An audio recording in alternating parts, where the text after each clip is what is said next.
మీటింగ్లో already fix అయిపోయింది. ఇంకా నేను ఫోన్ చేసే సమయానికే అక్కడ నాగాన్ సార్లో ప్రోగ్రామ్స్లో పార్టిసిపేట్ చేయాల్సిందంటే నేను మేడం గారు చెప్పిన లేట్ అయినా పర్వాలేదు, మా మున్గోడు ప్రోగ్రామ్ 11 గంటలకు అయిపోతుంది, 12 గంటలకు లేట్ అయినా రండి, మీరు రావడం చాలా ఇంపార్టెంట్. మేమందరం వెయిట్ చేస్తాం, 1:30 కాదు 2 అయినా 3 అయినా వెయిట్ చేస్తాం. ఎందుకంటే ఇది కొత్త మండలం, చాలా సమస్యలు ఉన్నాయి.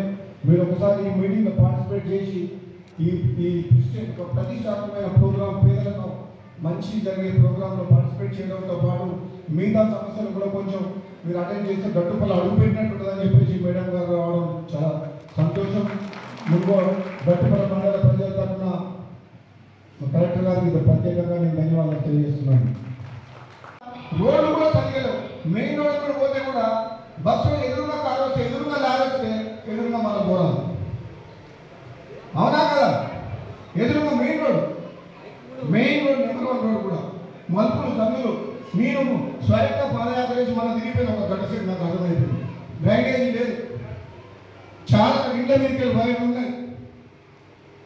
ఇండ్లు లేని వాళ్ళకి మన సగం వచ్చినాయి, సగం మందికి రాలేదు, సగం మందికి వచ్చినాయి. కాబట్టి ఇదొక సమస్య ఉంటుంది. ఇంకా గవర్నమెంట్ స్కూల్ మేడం నేను పోయి వచ్చినా అది బాగాలేదు. ఇప్పుడు దాన్ని బ్రహ్మాండంగా మండల హెడ్ క్వార్టర్ కాబట్టి మనం 10th క్లాస్ వరకు బ్రహ్మాండమైన స్కూల్ పెట్టాల్సిన బాధ్యత మన ప్రభుత్వం మీద ఉంది. అదేవిధంగా మీరు పిహెచ్సి సెంటర్ ఇచ్చింది, మేము కొబ్బరికాయ కొట్టడం పని నడుస్తుందా?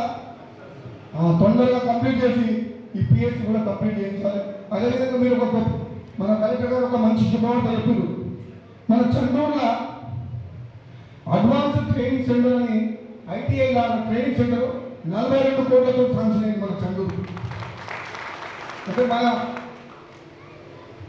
గట్టుపల్లి ప్రాంతంలో యువకులు కూడా ఎంతో మంది అక్కడ ట్రైనింగ్ చేసుకుంటే ఎమ్మటే ఉద్యోగాలు వస్తాయి. 42 కోట్లతో శాంక్షన్ అయింది. కలెక్టర్ గారు కూడా నేను ధన్యవాదాలు చెప్తున్నాను. మేడం ఇక ఫైనల్గా చాలా సమయం ఇచ్చింది మాకు. ఇండ్లు ఎంపిక ఎలా జరిగిందంటే ప్రభుత్వం ఎన్నో నియమాలు పెట్టింది.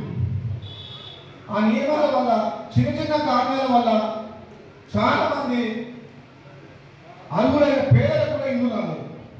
మరి పీడీ హౌసింగ్ గారితో పెట్టి మీటింగ్ పెట్టండి ఒక సపరేట్గా మాకు మొత్తం నియోజకవర్గ స్థాయిలో నల్గొండలో మీకు చిన్న కారణాలతో అసైన్ ల్యాండ్లో ఉందని, ఇంటికి సందు లేదని, స్క్వేర్ ఫీట్ కొంచెం ఎక్కువ కట్టిరని, తక్కువ కట్టిరని, ఇక మనం రీజన్ చెప్పుకుంటూ పోతే ఆయనకేదో ఆటో ఉన్నదని చెప్పి ఆటో ఉంటే అది బతుకుల కోసం ఆటో, దానికి కూడా ఇవ్వకపోతే ట్రాక్టర్ ఉందని చెప్పేసి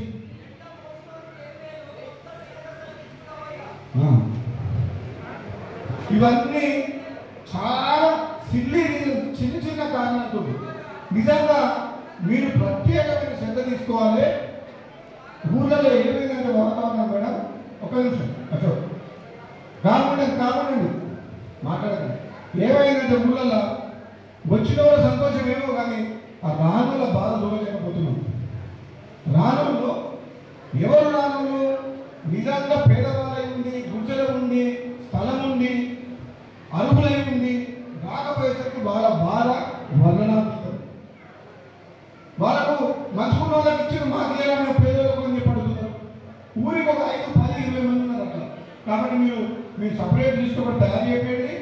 కొన్ని రీజన్స్ వల్ల మీ నల్గొండ మన ఏరియాలో మీ అధికారులతోటి మా లోకల్ లీడర్స్ ఉంటారు, వాళ్ళు కలిసి ఎవరో నిజంగా మేము అరువులకే నిరుపేదలకే ఏమంటున్నాం కానీ పైసలు ఉన్న వాళ్ళకు ధనవంతులకు ఏమని అంటలేదు. ఒకసారి మేము మున్గోడు నియోజకవర్గంలో చాలా అవకాశాలు జరిగినాయి. గట్టుపల్లి మండల ప్రజలందరికీ కూడా ముఖ్యంగా చేనేత కార్మికుల సోదరులకు ఈ ప్రభుత్వం అండగా ఉంటుంది. గతంలో మాదిరిగా ఇప్పుడు రుణమాఫీ చేసినాం, ఇంకో ఎన్నో పథకాలు తీసుకొస్తున్నాం. గట్టుపల్లిలో చేనేత కార్మికులకు ఒక కుటుంబ సభ్యులుగా ఉండి మిమ్మల్ని అందరినీ కాపాడుకునే బాధ్యత నాది. నేను మాటిస్తున్నా, నా రాజకీయ ప్రస్థానం మొదలైంది చేనేత కార్మికులు గట్టుపల్లి మండలంలో ఒక పద్మశాలి కుటుంబంలో నిరుపేద కుటుంబం ఆత్మహత్య చేసుకుంటే ఆర్థిక సహాయం స్టార్ట్ అయితే వైఎస్ రాజశేఖర రెడ్డి గారు ఒప్పించి ఆనాడు ఎంపీ కాక ముందుకు 320 కోట్ల రూపాయలు రాష్ట్ర వ్యాప్తంగా చేనేత కార్మికుల సొసైటీలకు రుణాలను మాఫీ చేయించినారు. అది మీరంతా గుర్తుందా లేదా? నేను మళ్ళా మాటిస్తున్నా, గట్టుపల్లి మండలంలో చేనేత కార్మికుల సోదరులకు నా అండదండలు ఉంటాయి. మీ కష్టాలు నాకు తెలుసు.